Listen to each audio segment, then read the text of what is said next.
Children of the Rush, Book 1. Page 101. Chapter 15. Atarangi. It's a busy day in the kitchen. Mr. Jones has found it noticeably willing to bring food from Dunedin. And he's also decided to impose a time limit on the miners dining in the hotel so that he can get more people free and make more money.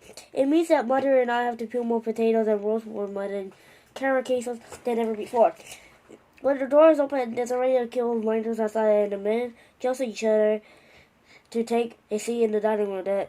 Shoulder to shoulder among the tables, Mr. Jones has put more chairs around than there should be.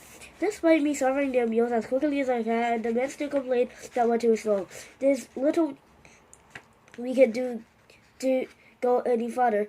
Mr. Jones and Silas, however, hover about the dining room as usual. I realize that they listen to the miners' conversation, but quickly walk away if the men happen to turn their way.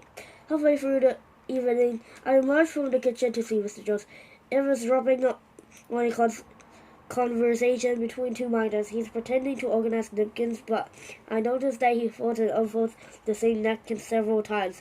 I see him write something into his notebook, and as he walks away, he tears out the pages, folds it up, and gives it to Silas with a whispered instruction. When the two miners leave, I see Silas put on his coat and follow them out. Around 9 o'clock, when the dining room has all but emptied out, the boy and his father come into the hotel. Like last evening, they stand in the lobby until they are noticed. Mr. Jones recognizes them and is getting ready to throw them out again, but the father produces a handful of coins. Mr. Jones is suddenly all smiles, and the pair are ushered inside. I'm smiling too, but I turn my back as they come in. I'm suddenly shy, and I retreat into the kitchen, but it isn't long before I hear Mr. Jones calling for me, ordering me to attend the two guests. I approach their table, but do not say a word to them. The father asks for 2 meals, and I relay the order to Mama and wait in the kitchen until it's ready. When Mama has the meals ready, I tell her that I need to Mimi, but she's having none of it, telling me I can hold it until I have served them.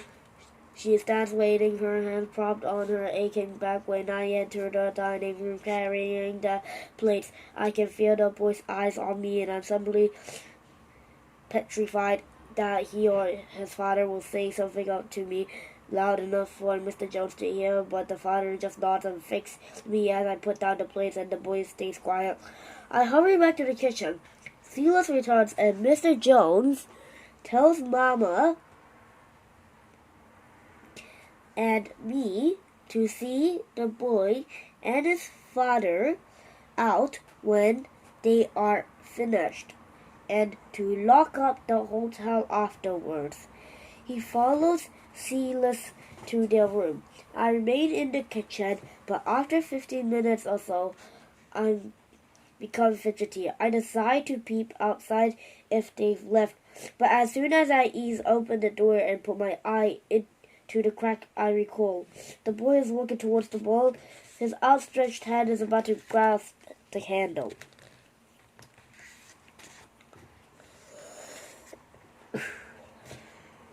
He doesn't knock like I thought he might, but simply pushes the door open.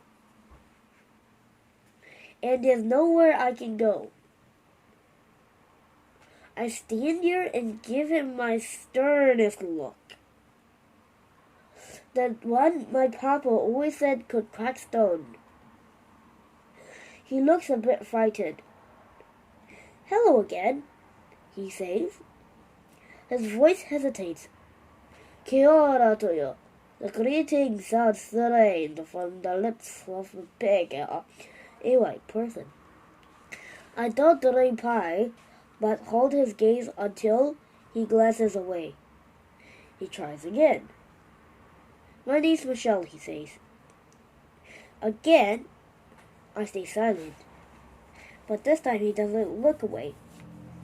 His eyes are blue and wide, as though he's had a great shock.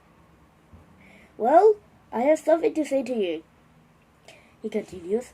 On behalf of my father and myself, I want to thank you for the food declined last night, and again this morning, and for the gold nugget.